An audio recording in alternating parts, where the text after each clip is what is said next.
എന്റെ അക്കൗണ്ടിൽ കിടന്ന് പൈസ മൊത്തം പോകണം. നീ മേടിച്ച കാശ് തിരിച്ചു തരണേണ് നിനക്ക് നല്ലത്, തരാതിരിക്കണേണ് എനിക്ക് ലാഭം. അതാണ് എനിക്കിഷ്ടം. അത് ശ്രദ്ധിക്കാൻ ഞാൻ കണ്ണി കണ്ട വൈഫൈ കണക്ട് എൻ്റെ പൈസയും പോയി, എൻ്റെ ബൈക്കും പോയി, എൻ്റെ മൊത്തം മനസ്സമാധാനവും പോയി.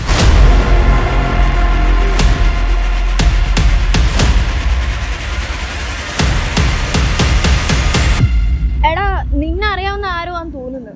ആഹാ, ആ അവള് വിളിച്ചാൽ എനക്ക് എടുക്കാൻ അറിയാം, നമ്മൾ വിളിച്ചാൽ നീ എടുക്കൂല. ഞാൻ ബൈക്ക് വിറ്റ പൈസ